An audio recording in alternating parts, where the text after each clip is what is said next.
Hi guys, welcome back to the final part of your PC firm.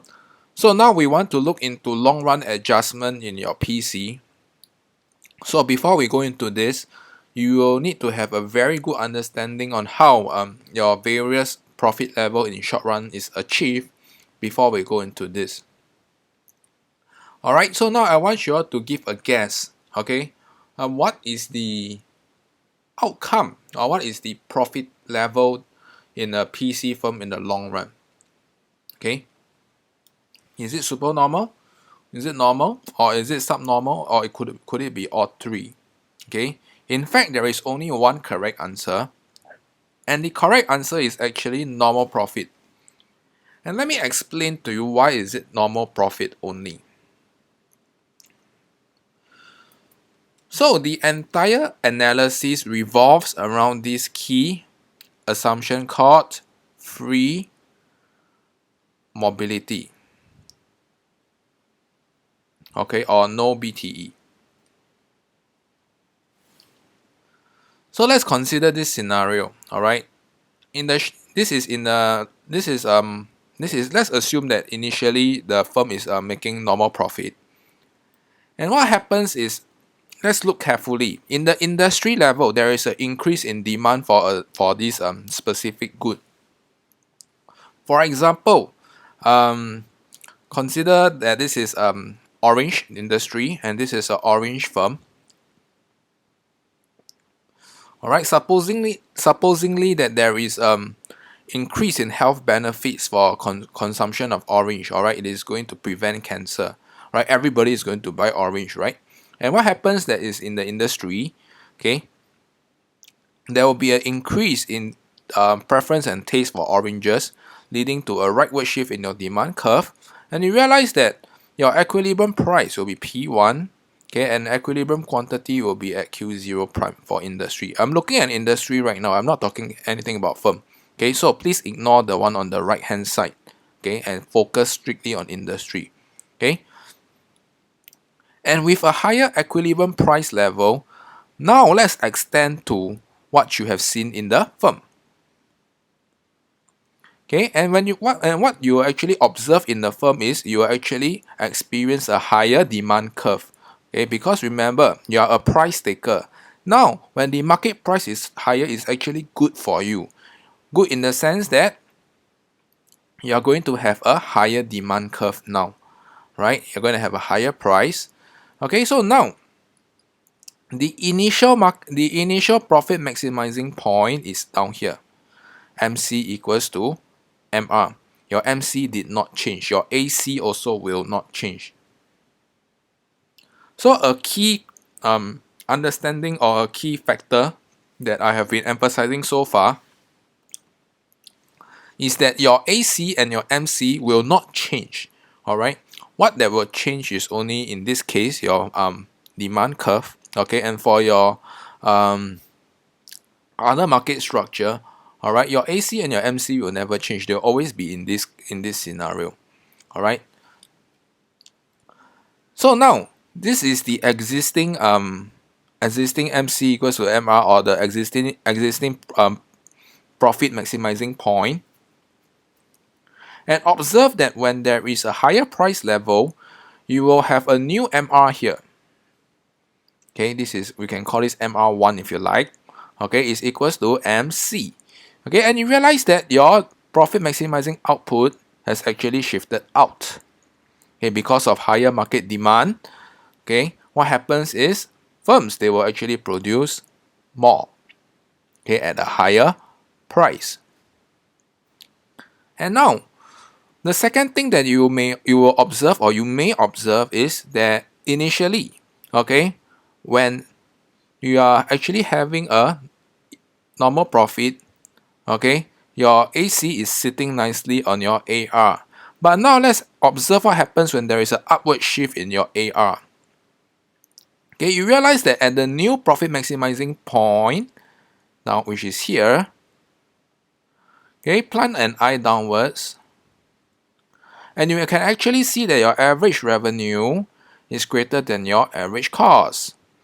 Okay, and you realize that in the short run, the firm can be making supernormal profit.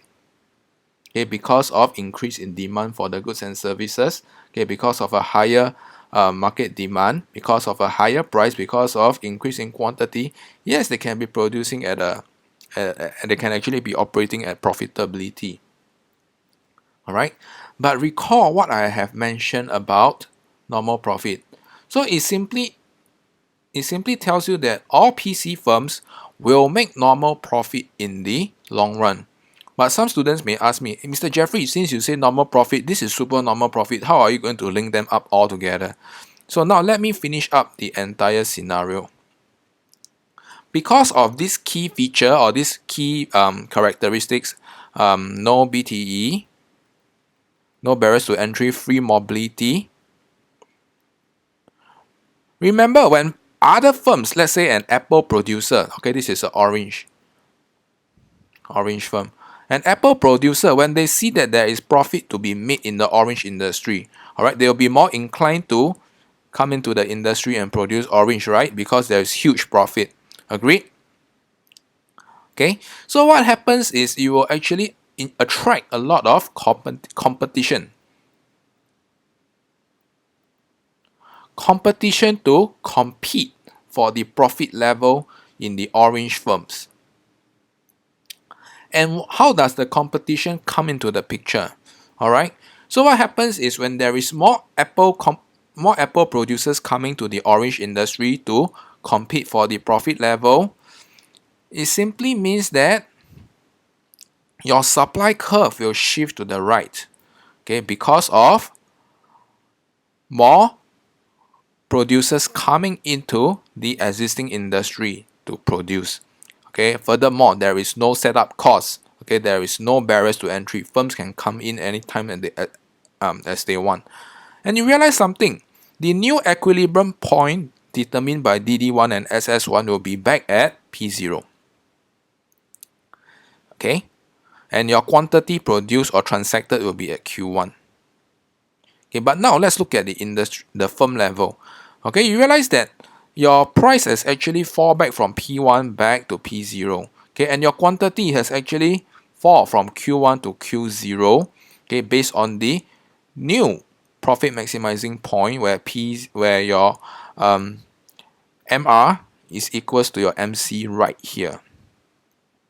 Okay, your MR, your so-called new MR, which is one of your very old MRs that I've used earlier on, is equals to your marginal cost. Okay, for the firm, okay, what kind of story can you tell?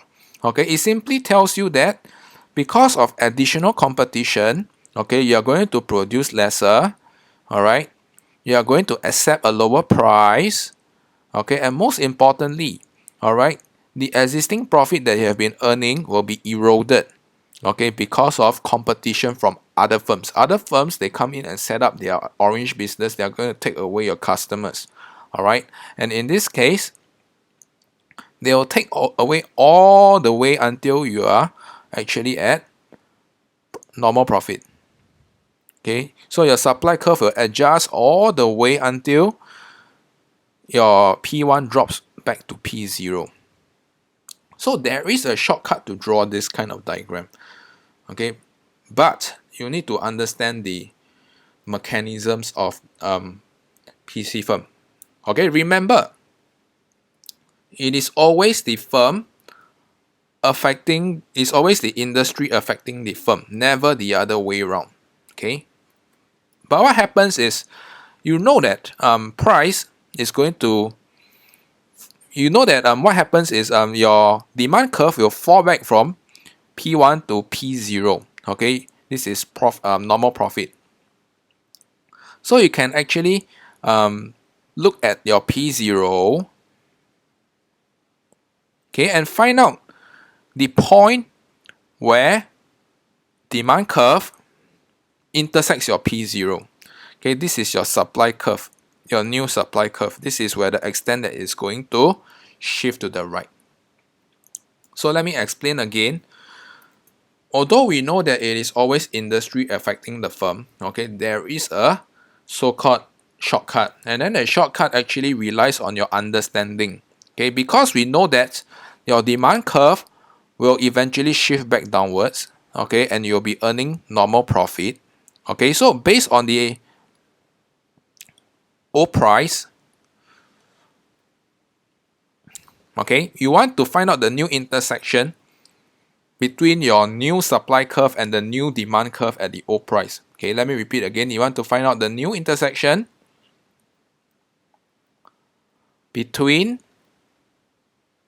DD1 and SS1, new demand curve and new supply curve.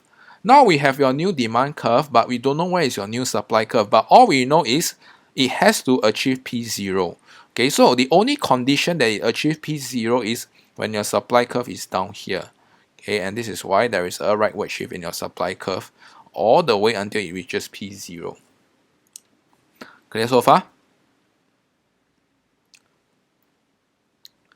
So this is not an easy concept, okay, because it involves a lot on dynamism, a lot of dynamism from the industry level and how it affects the firm. Okay, but once you understanding this concept and understand the key criteria or key factor that affects this, then you have a very good understanding, okay, of on why PC firms they only make normal profit, and why you next time, okay, if you are the aspiring entrepreneur, you will not want to operate in a PC firm. Okay, because in the long run, you will only make normal profit.